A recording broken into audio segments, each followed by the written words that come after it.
നമ്മൾ ബിസിനസ്സുകാരോടൊക്കെ സംസാരിക്കുമ്പോൾ അവരെപ്പോഴും പറയുന്ന ഒരു കാര്യമാണ്, എൻ്റെ കൂടെ തുടങ്ങിയ ആളായിരുന്നു, അല്ലെങ്കിൽ എൻ്റെ കൂടെ പഠിച്ച ആളായിരുന്നു, പക്ഷേ മാഷാഅല്ലാഹ് അവരൊക്കെ ഇന്ന് വലിയ റേഞ്ചിലെത്തി. അന്ന് ആ സമയത്ത് വലിയ കഴിവും കാര്യങ്ങളൊന്നുമില്ല, പക്ഷേ ഇന്ന് അവർ നല്ല ലെവലിൽ എത്തി എന്നുള്ളതൊക്കെ. നിങ്ങൾ ആലോചിച്ച് നോക്കൂ, ഈ ഒരു സൊസൈറ്റിയിൽ ആർക്കാണ് ഏറ്റവും കൂടുതൽ ഓപ്പർച്യൂണിറ്റി കിട്ടുന്നത്? അത് ലീഡർഷിപ്പ് റോൾ കാണിക്കുന്ന ആൾക്കാർക്കല്ലേ.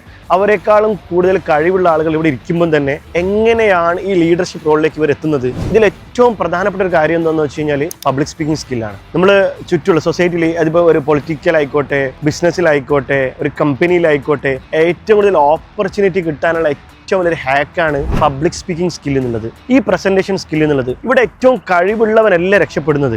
നിങ്ങൾ ശരിക്കും മനസ്സിലാക്കണം, കഴിവുള്ളവരല്ല രക്ഷപ്പെടുന്നത്. ഈ കഴിവ് ഉണ്ട് എന്ന് മറ്റുള്ളവരെ ബോധിപ്പിക്കുന്നവർ. അത് ഇപ്പൊ ഞാനൊരു പ്രസന്റേഷൻ സ്കില്ല് ഉള്ള ഒരാളാണെങ്കിൽ, അല്ലെങ്കിൽ എനിക്കൊരു പബ്ലിക് സ്പീക്കിംഗ് സ്കില്ലുള്ള ഒരാളാണെങ്കിൽ, ഞാനൊരു സ്ഥലത്ത് ഒരു പെർഫോമറായി മാറുമ്പോഴാണ് എനിക്ക് ഓപ്പർച്യൂണിറ്റീസിനെ അട്രാക്ട് ചെയ്യാൻ പറ്റുള്ളൂ. അല്ലാതെ നമ്മളടുത്ത് എന്ത് സ്കില്ലും നോളജും എക്സ്പെർട്ടീസും ഉണ്ട് എന്ന് വെച്ചിട്ട് നമ്മളൊരു സർക്കിളിൽ മാത്രം നമ്മൾ അറിയപ്പെടും. അതിന്റെ അപ്പുറത്തേക്കുള്ള ഒരു ഔട്ട് ഓഫ് ദ സർക്കിൾ നമ്മൾ പോകണമെങ്കിൽ നമ്മളത് ഷോ ഓഫ് ചെയ്തേ പറ്റുള്ളൂ. മുന്നേ ഉള്ളത് പോലെയല്ല, ഇപ്പൊ നമ്മളെ ചുറ്റുള്ള ഒരുപാട് ഫ്രീ ആയിട്ടുള്ള പ്ലാറ്റ്ഫോംസ് ഉണ്ട്. അവിടെ വന്നിട്ട് നിങ്ങളെ കുറിച്ചിട്ട് വീഡിയോസ് ചെയ്തു കഴിഞ്ഞാൽ നിങ്ങളുടെ ലൈഫ് മാറും.